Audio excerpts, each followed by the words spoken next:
I believe that I am not responsible for the meaningfulness or meaninglessness of life, but that I am responsible for what I do with the life I've got.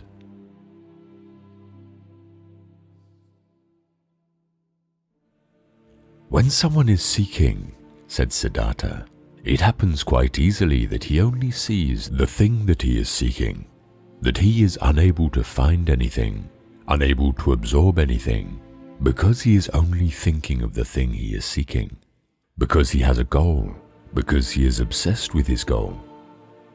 Seeking means to have a goal, but finding means to be free, to be receptive, to have no goal. You, O worthy one, are perhaps indeed a seeker, for in striving towards your goal, you do not see many things that are under your nose.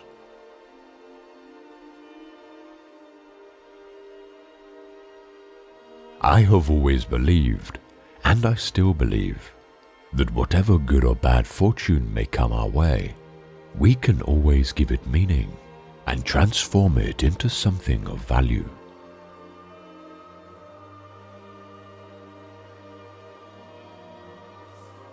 It may be important to great thinkers to examine the world, to examine and despise it, but I think it is only important to love the world, not to despise it, not for us to hate each other, but to be able to regard the world and ourselves and all beings with love, admiration, and respect.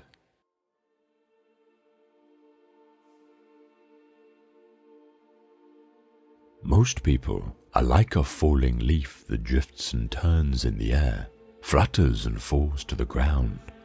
But a few others are like stars which travel one defined path. No wind reaches them. They have within themselves their guide and path.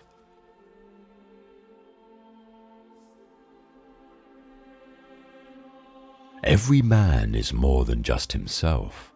He also represents the unique, the very special, and always significant and remarkable point at which the world's phenomena intersect, only once in this way, and never again.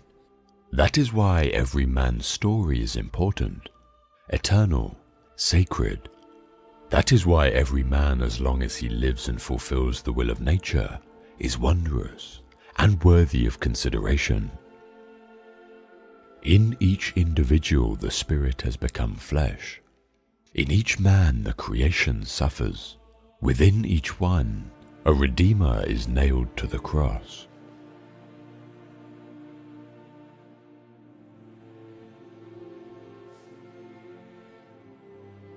Learn what is to be taken seriously and laugh at the rest.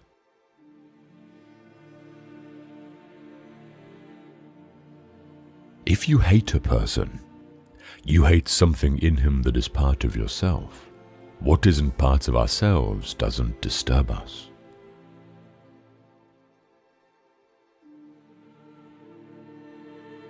To hold our tongues when everyone is gossiping, to smile without hostility at people and institutions, to compensate for the shortage of love in the world with more love in small private matters, to be more faithful in our work, to show greater patience, to forego the cheap revenge obtainable from mockery and criticism. All these are things we can do.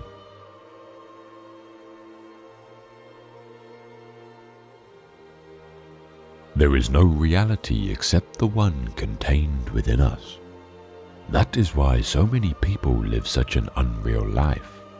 They take the images outside of them for reality and never allow the world within to assert itself.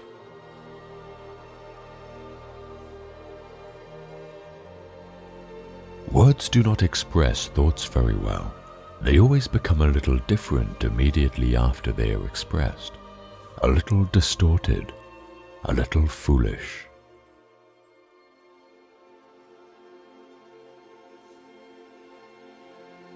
What could I say to you that would be of value, except that perhaps you seek too much, that as a result of your seeking, you cannot find.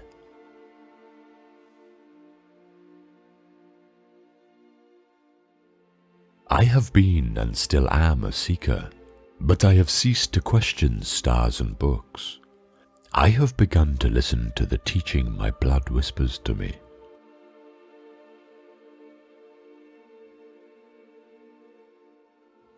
Some of us think holding on makes us strong, but sometimes it is letting go.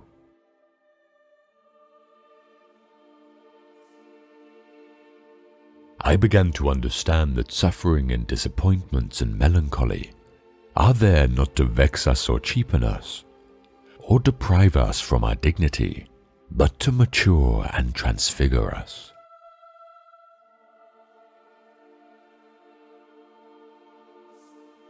Wisdom cannot be imparted. Wisdom that a wise man attempts to impart always sounds like foolishness to someone else.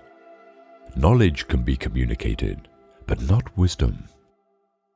One can find it, live it, do wonders through it, but one cannot communicate and teach it.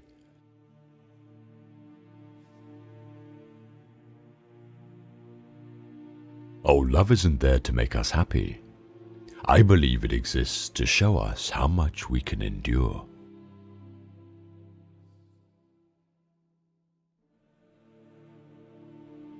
Those who are too lazy and comfortable to think for themselves and be their own judges obey laws. Others sense their own laws within them.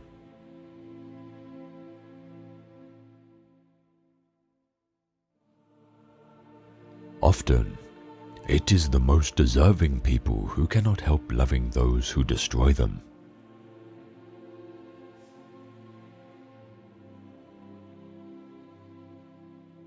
I learned through my body and soul that it was necessary to sin, that I needed lust, that I had to strive for property and experience nausea in the depths of despair in order to learn not to resist them, in order to learn to love the world, and no longer compare it with some kind of desired imaginary version of perfection, but to leave it as it is, to love it, and be glad to belong to it.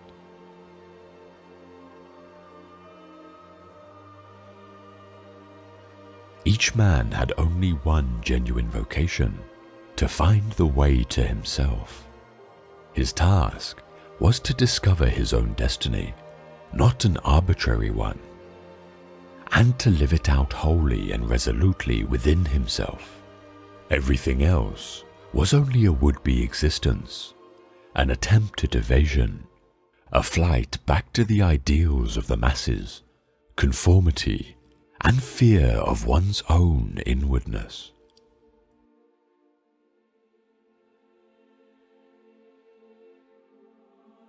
It is not for me to judge another man's life.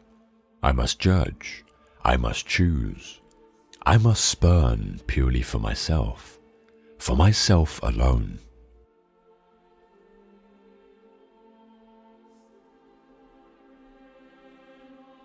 We are sun and moon, dear friend. We are sea and land.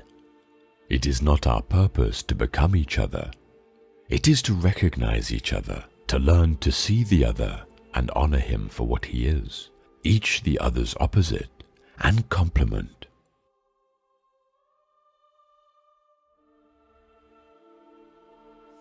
Youth ends when egotism does.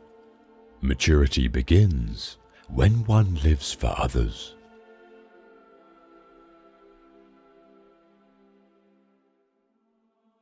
Whoever wants music instead of noise, joy instead of pleasure, soul instead of gold, creative work instead of business, passion instead of foolery, finds no home in this trivial world of ours.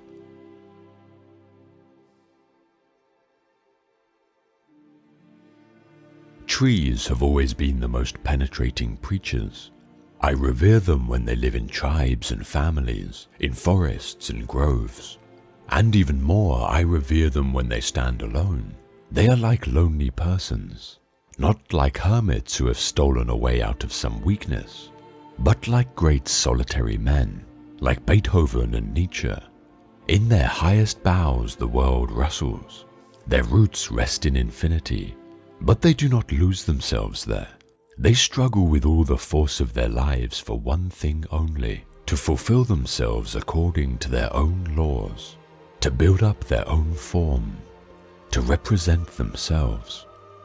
Nothing is holier, nothing is more exemplary than a beautiful, strong tree. When a tree is cut down and reveals its naked death wound to the sun, one can read its whole history in the luminous inscribed disk of its trunk, in the rings of its years, its scars, all the struggle, all the suffering, all the sickness, all the happiness and prosperity stand truly written. The narrow years and the luxurious years, the attacks within, the storms endured, and every young farm boy knows that the hardest and noblest wood has the narrowest rings, that high on the mountains and in continuing danger, the most indestructible, the strongest, the ideal trees grow.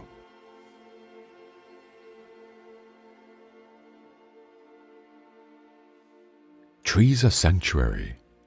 Whoever knows how to speak to them, whoever knows how to listen to them, can learn the truth. They do not preach learning and precepts. They preach, undeterred by particulars, the ancient law of life.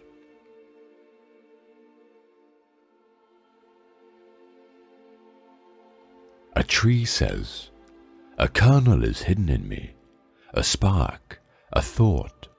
I am life from eternal life. The attempt and the risk that the Eternal Mother took with me is unique. Unique the form and veins of my skin. Unique the smallest play of leaves in my branches and the smallest scar on my bark. I was made the eternal in my smallest special detail."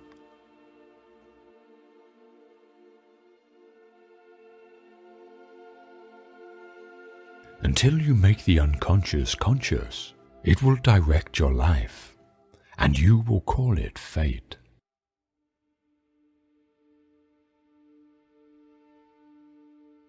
Your visions will become clear only when you can look into your own heart. Who looks outside dreams. Who looks inside awakes.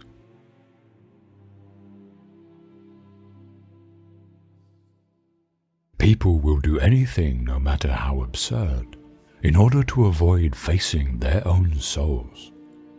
One does not become enlightened by imagining figures of light, but by making the darkness conscious.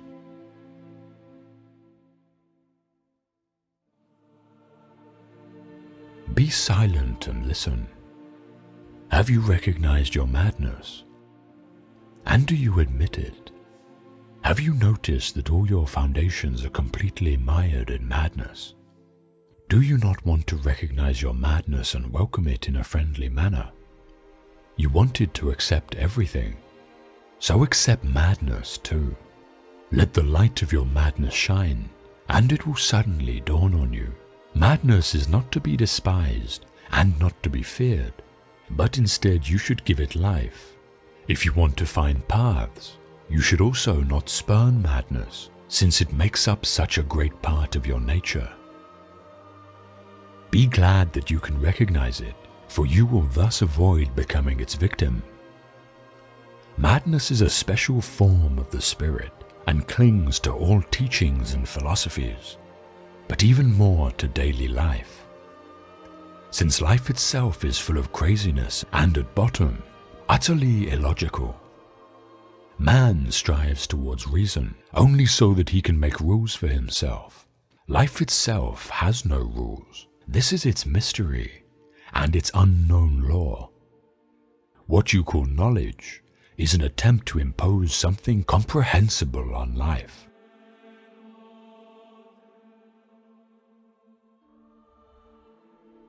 Everything that irritates us about others can lead us to an understanding of ourselves.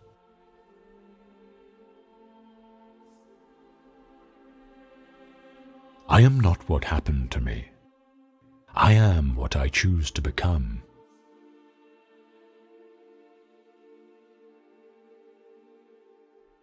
A man who has not passed through the inferno of his passions has never overcome them. As far as we can discern, the sole purpose of human existence is to kindle a light in the darkness of mere being.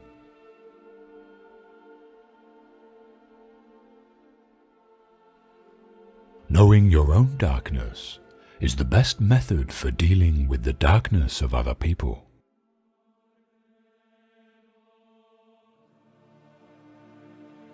Loneliness does not come from having no people about one, but from being unable to communicate the things that seem important to oneself, or from holding certain views which others find inadmissible.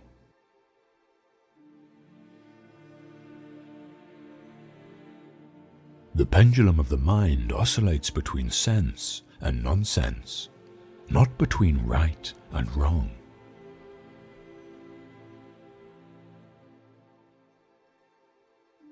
There are as many nights as days, and the one is just as long as the other in a year's course.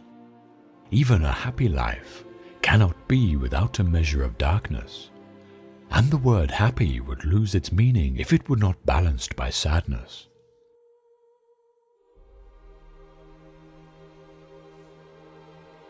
It all depends how we look at things, and not on how things are in themselves. The least of things with a meaning is worth more in life than the greatest of things without it.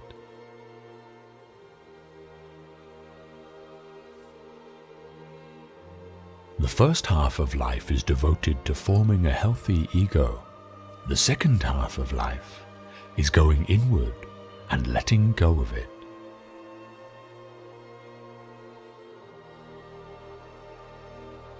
Where love rules, there is no will to power, and where power predominates, love is lacking. The one is the shadow of the other.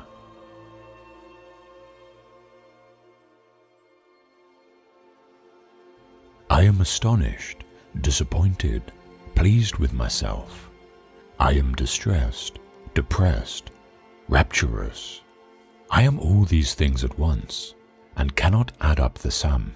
I am incapable of determining ultimate worth or worthlessness. I have no judgment about myself and my life. There is nothing I am quite sure about. I have no definite convictions, not about anything really. I know only that I was born to exist, and it seems to me that I have been carried along. I exist on the foundation of something I do not know.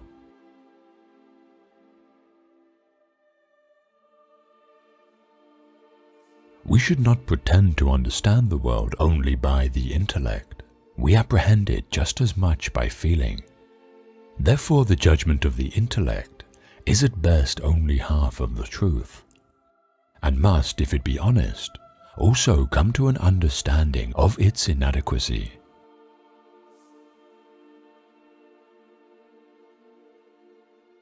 Mistakes are, after all, the foundations of truth.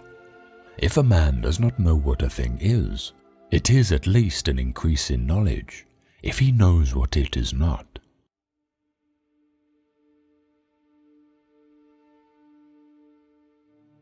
No tree, it is said, can grow to heaven unless its roots reach down to hell.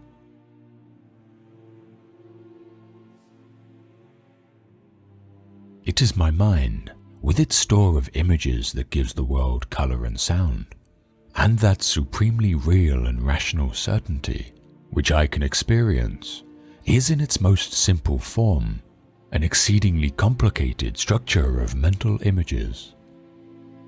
Thus there is, in a certain sense, nothing that is directly experienced except the mind itself.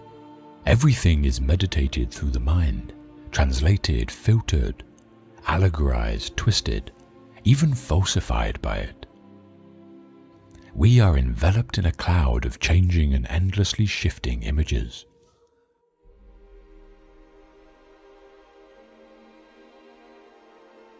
Every form of addiction is bad, no matter whether the narcotic be alcohol, morphine, or idealism.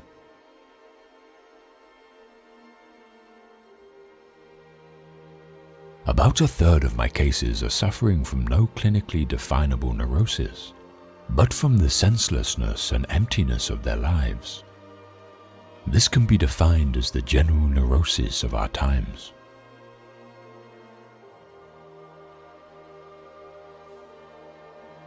Midlife is the time to let go of our over-dominant ego and to contemplate the deeper significance of human existence.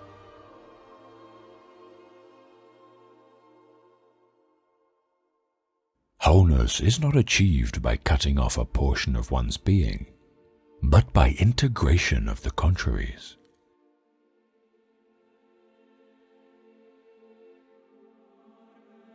In all chaos, there is a cosmos. In all disorder, a secret order.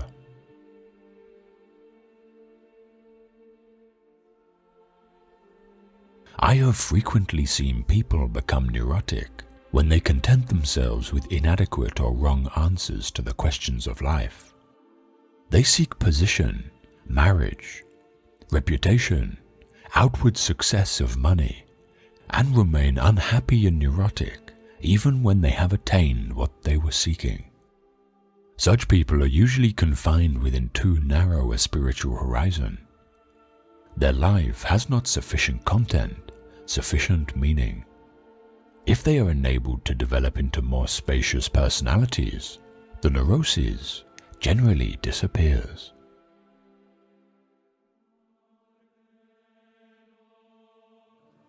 As a child, I felt myself to be alone, and I am still, because I know things, and must hint at things which others apparently know nothing of, and for the most part do not want to know.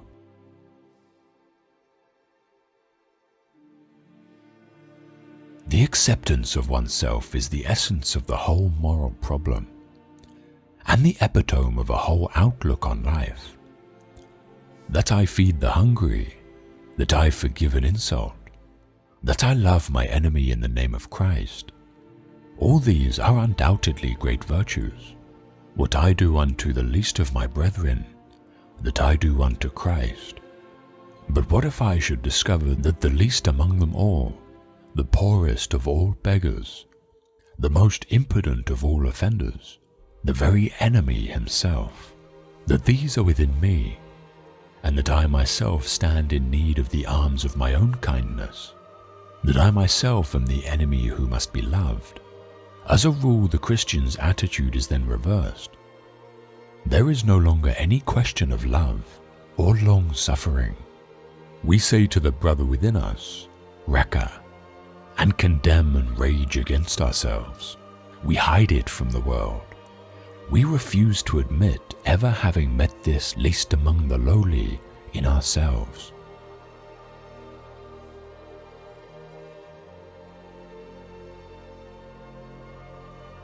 We are not rich by what we possess, but by what we can do without.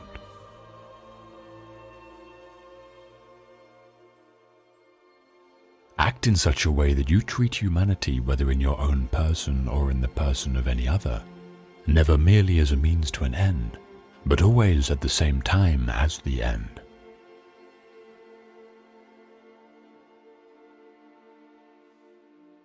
All our knowledge begins with the senses, proceeds then to the understanding, and ends with reason. There is nothing higher than reason.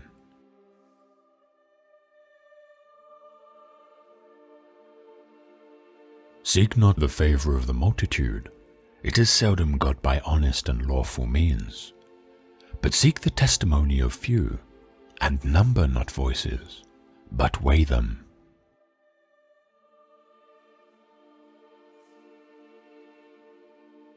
Genius is the ability to independently arrive at and understand concepts that would normally have to be taught by another person.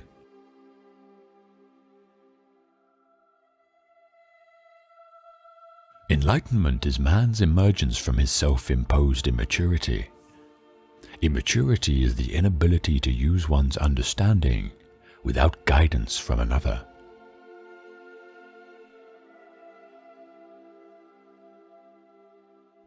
Two things fill my mind with ever-increasing wonder and awe, the more often and the more intensely the reflection dwells on them: the starry heavens above me and the moral law within me.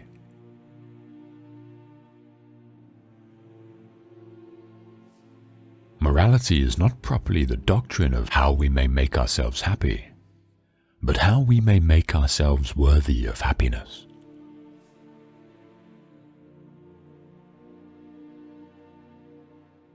Rules for happiness: something to do, someone to love, something to hope for.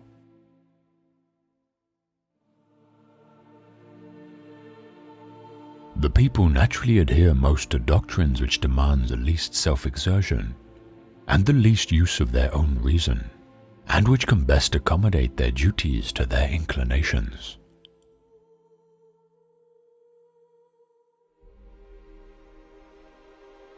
Our age is the age of criticism, to which everything must be subjected. The sacredness of religion and the authority of legislation are by many regarded as grounds for exemption from the examination of this tribunal. But if they are exempted, they become the subjects of just suspicion, and cannot lay claim to sincere respect, which reason accords only to that which has stood the test of a free and public examination.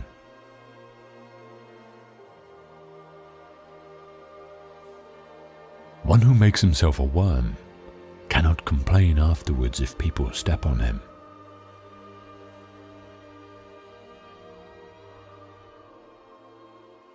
Skepticism is thus a resting place for human reason, where it can reflect upon its dogmatic wanderings and make survey of the region in which it finds itself, so that for the future it may be able to choose its path with more certainty.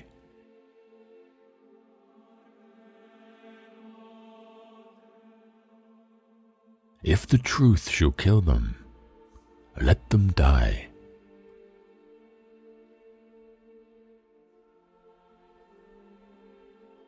It was the duty of philosophy to destroy the illusions which had their origin in misconceptions. Whatever darling hopes and valued expectations may be ruined by its explanations.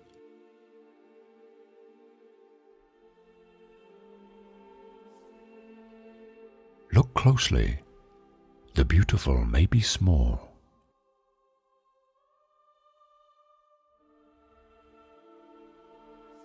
Innocence is a splendid thing, only it has the misfortune not to keep very well, and to be easily misled.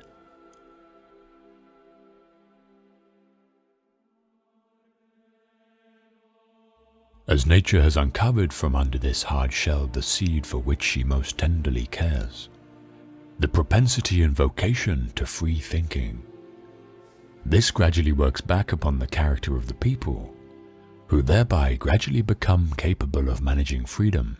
Finally, it affects the principles of government, which finds it to its advantage to treat men, who are now more than machines, in accordance with their dignity.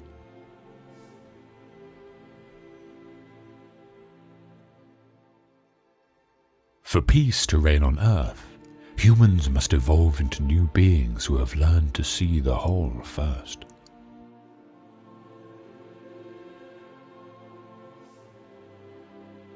In all judgments by which we describe anything as beautiful, we allow no one to be of another opinion.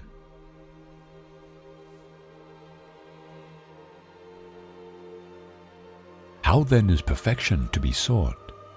Wherein lies our hope? In education, and nothing else.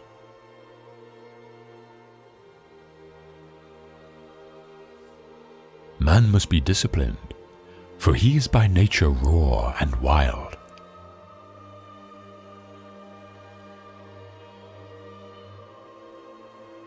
Out of the crooked timber of humanity, no straight thing was ever made.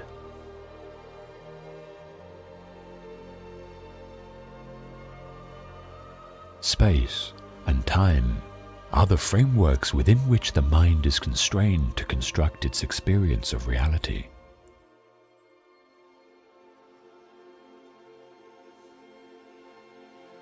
Thoughts without content are empty. Intuitions without concepts are blind.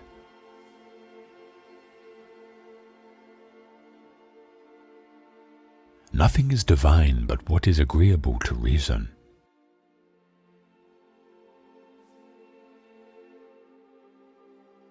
A man, abandoned by himself on a desert island, would adorn neither his hut nor his person, nor would he seek for flowers.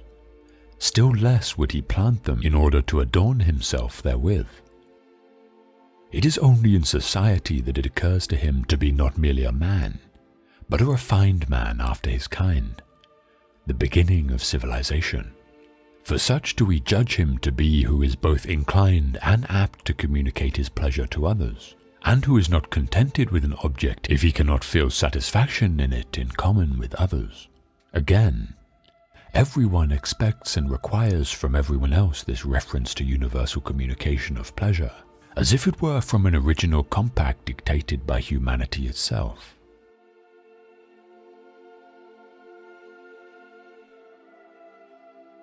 Whereas the beautiful is limited, the sublime is limitless, so that the mind in the presence of the sublime, attempting to imagine what it cannot, has pain in the failure, but pleasure in contemplating the immensity of the attempt.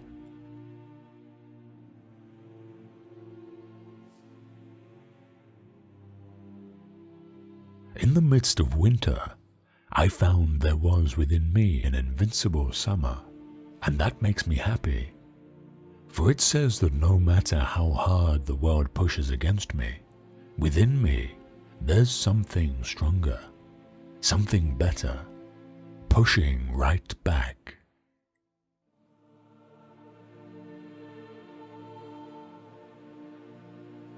For years I've wanted to live according to everyone else's morals. I've forced myself to live like everyone else, to look like everyone else. I said what was necessary to join together, even when I felt separate. And after all of this, catastrophe came. Now I wander amid the debris.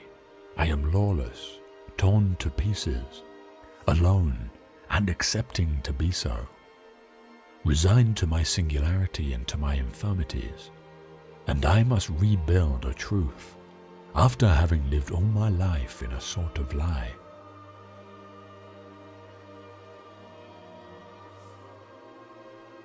If absolute truth belongs to anyone in this world, it certainly does not belong to the man or party that claims to possess it.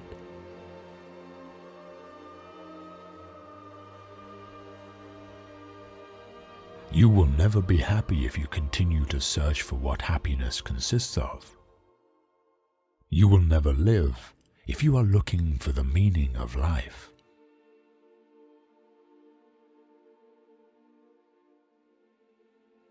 Blessed are the hearts that can bend, they shall never be broken.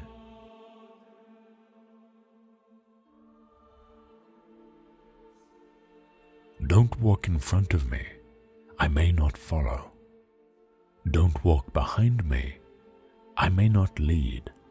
Walk beside me, just be my friend.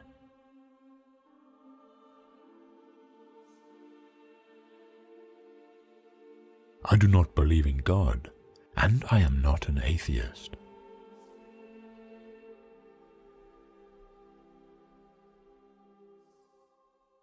There can be no question of holding forth on ethics.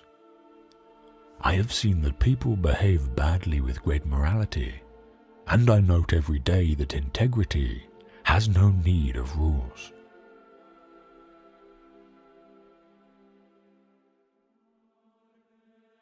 An intellectual, yes, and never deny it. An intellectual is someone whose mind watches itself. I like this because I am happy to be both halves, the watcher and the watched. Can they be brought together? This is a practical question. We must get down to it. I despise intelligence really means I cannot bear my doubts.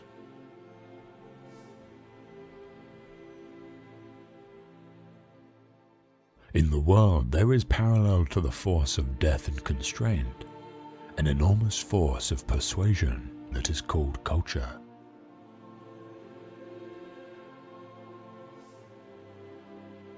Nobody realizes that some people expend tremendous energy merely to be normal.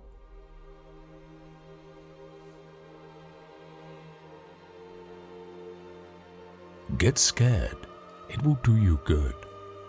Smoke a bit, stare blankly at some ceilings, beat your head against some walls, refuse to see some people, paint and write. Get scared some more, allow your little mind to do nothing but function. Stay inside, go out. I don't care what you'll do, but stay scared as hell. You'll never be able to experience everything, so please do poetical justice to your soul and simply experience yourself.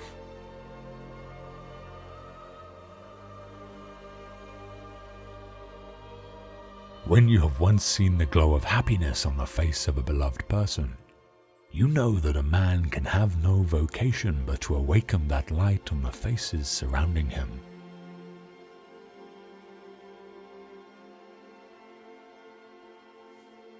The only way to deal with an unfree world is to become so absolutely free that your very existence is an act of rebellion.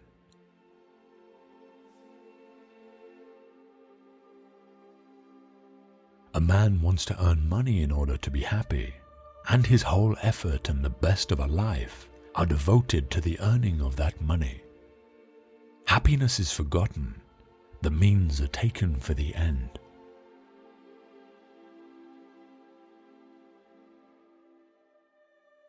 Find meaning. Distinguish melancholy from sadness. Go out for a walk. It doesn't have to be a romantic walk in the park. Spring at its most spectacular moment. Flowers and smells and outstanding poetical imagery smoothly transferring you into another world. It doesn't have to be a walk during which you'll have multiple life epiphanies and discover meanings no other brain ever managed to encounter. Do not be afraid spending quality time by yourself. Find meaning or don't find meaning, but still some time and give it freely and exclusively to your own self. Opt for privacy and solitude. That doesn't make you antisocial or cause you to reject the rest of the world. But you need to breathe, and you need to be.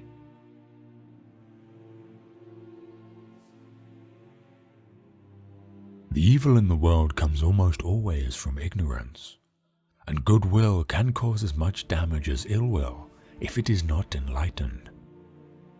People are most often good than bad, though in fact that is not the question. But they are more or less ignorant, and this is what one calls vice or virtue, the most appalling vice being the ignorance that thinks it knows everything, and which consequently authorizes itself to kill. The murderer's soul is blind, and there is no true goodness or fine love without the greatest possible degree of clear-sightedness.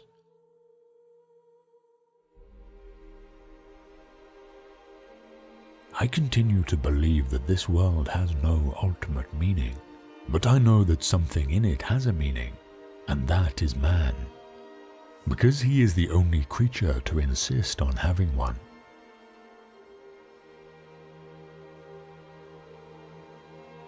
People hasten to judge in order not to be judged themselves.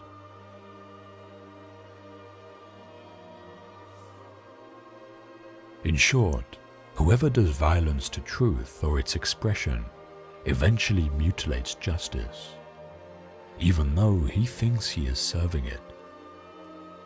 From this point of view, we shall deny to the very end that a press is true because it is revolutionary. It will be revolutionary only if it is true, and never otherwise.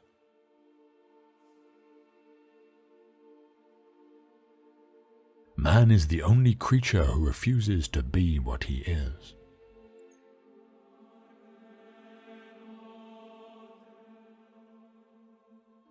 You're worried about getting things successfully done in order to attain some degree of self-worth. Your soul is for sale. You most likely deceive yourself in order to convince yourself. Letting go equals failing. Isn't that right? And you forget outstandingly well, don't you? You forget that it takes admirable courage, not only to try, but also to gracefully give up.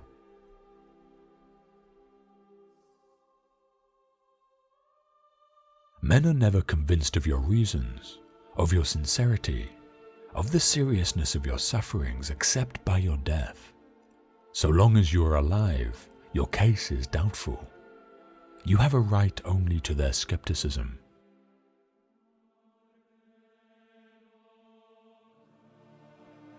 Beauty is unbearable, drives us to despair, offering us for a minute the glimpse of an eternity we should like to stretch out over the whole of time.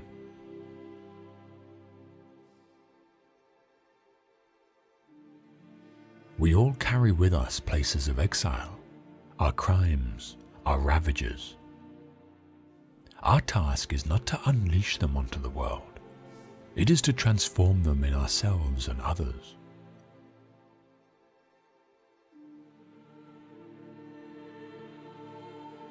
We rarely confide in those who are better than we. Rather, we are more inclined to flee their society. Most often, on the other hand, we confess to those who are like us and who share our weaknesses. Hence, we don't want to improve ourselves and be bettered, for we should first have to be judged in default. We merely wish to be pitied and encouraged in the course we have chosen. In short, we should like at the same time to cease being guilty, and yet not to make the effort of cleansing ourselves.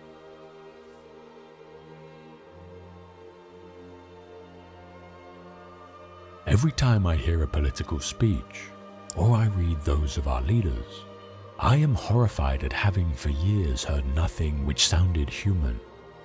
It is always the same words telling the same lies. And the fact that men accept this, that the people's anger has not destroyed these hollow clowns, strikes me as proof that men attribute no importance to the way they are governed, that they gamble, yes, gamble, with a whole part of their life and their so-called vital interests.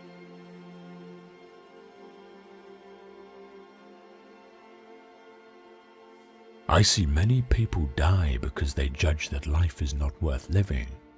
I see others paradoxically getting killed for the ideas or illusions that give them a reason for living. What is called a reason for living is also an excellent reason for dying.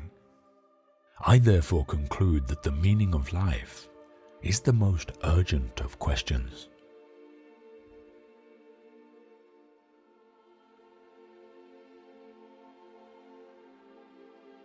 When I shall be dead, the principles of which I am composed will still perform their part in the universe, and will be equally useful in the grand fabric as when they composed this individual creature.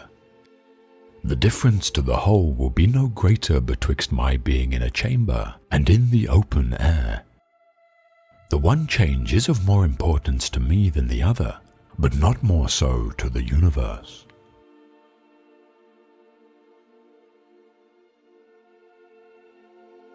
He is happy whose circumstances suit his temper, but he is more excellent who can suit his temper to his circumstance.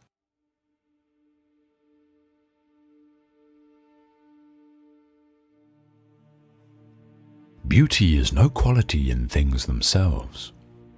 It exists merely in the mind which contemplates them, and each mind perceives a different beauty. One person may even perceive deformity, where another is sensible beauty, and each individual ought to acquiesce in his own sentiment without pretending to regulate those of others. To seek the real beauty or real deformity is as fruitless an inquiry as to pretend to ascertain the real sweet or real bitter.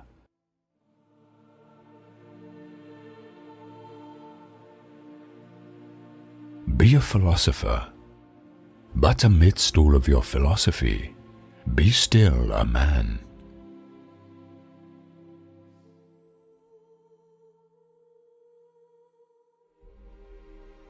Heaven and hell suppose two distinct species of men, the good and the bad, but the greatest part of mankind float between vice and virtue.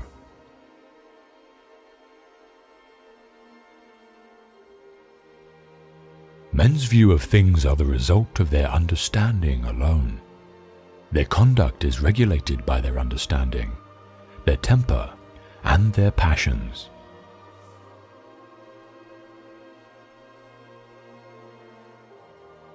The identity that we ascribe to things is only a fictitious one, established by the mind, not a peculiar nature belonging to what we're talking about.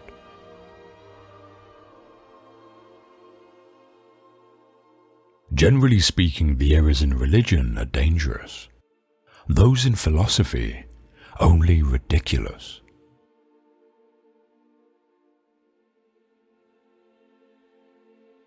When men are most sure and arrogant, they are commonly most mistaken, giving views to passion, without that proper deliberation which alone can secure them from the grossest absurdities.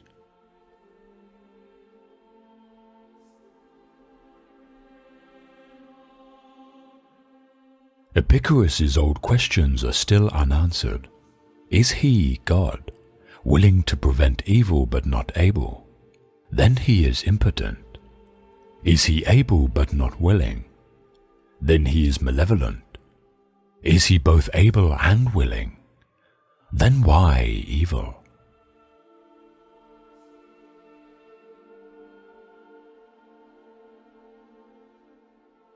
If we take in our hand any volume of divinity or school metaphysics, for instance, let us ask, does it contain any abstract reasoning concerning quantity or number? No. Does it contain any experimental reasoning concerning matter of fact and existence? No. Commit it then to flames, for it can contain nothing but sophistry and illusion.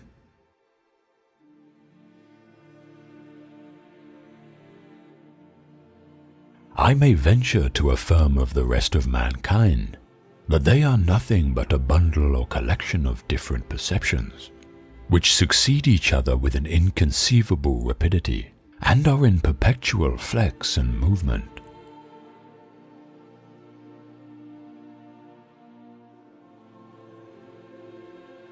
The sweetest and most inoffensive path of life leads through the avenues of science and learning, and whoever can either remove any obstructions in this way, or open up any new prospect, ought so far to be esteemed a benefactor to mankind.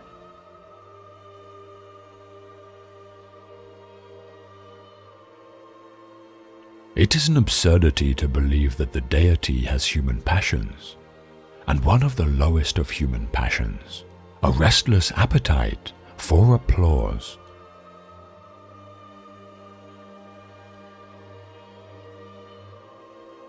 And while the body is confined to one planet, along which it creeps with pain and difficulty, the thought can in an instant transport us to the most distant regions of the universe, or even beyond the universe, into the unbound chaos, where nature is supposed to lie in total confusion. What never was seen or heard, or may yet be conceived, not is anything beyond the power of thought, except what implies an absolute contradiction.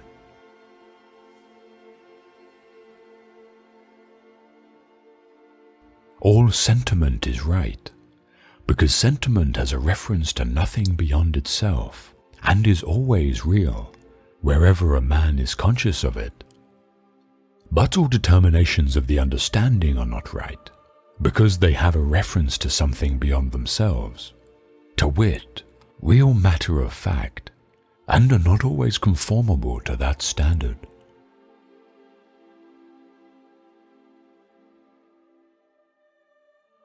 In our reasonings concerning matter of fact, there are all imaginable degrees of assurance, from the highest certainty to the lowest species of moral evidence. A wise man, therefore, proportions his belief to the evidence.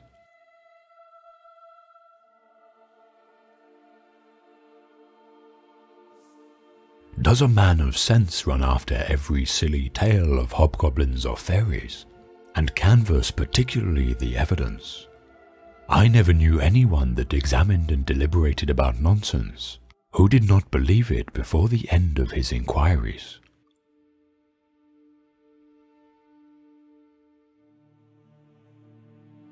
We make allowance for a certain degree of selfishness in men, because we know it to be inseparable from human nature and inherent in our frame and constitution. By this reflection we correct those sentiments of blame which so naturally arise upon any opposition.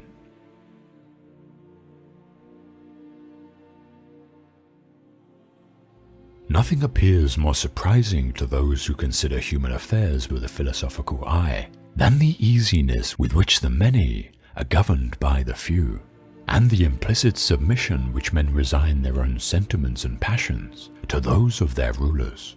When we inquire by what means this wonder is effected, we shall find that as force is always on the side of the governors have nothing to support them but opinion. It is therefore on opinion only that government is founded, and this maxim extends to the most despotic and most military governments, as well as to the most free and most popular. The Soldan of Egypt or the Emperor of Rome might drive his harmless subjects like brute beasts against their sentiments and inclination, but he must at least have led his Mamelukes or Praetorian bands like men by their opinion.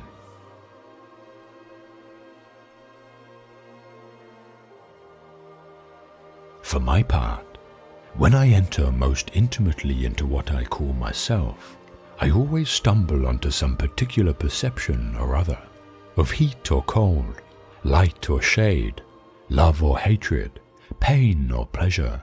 I never can catch myself at any time without a perception, and never can observe anything but the perception. If anyone, upon serious and unprejudiced reflection, thinks he has a different notion of himself, I must confess I can reason no longer with him. All I can allow him is that he may be in the right as well as I, and that we are essentially different in this particular. He may perhaps perceive something simple and continued which he calls himself, though I am certain there is no such principle in me.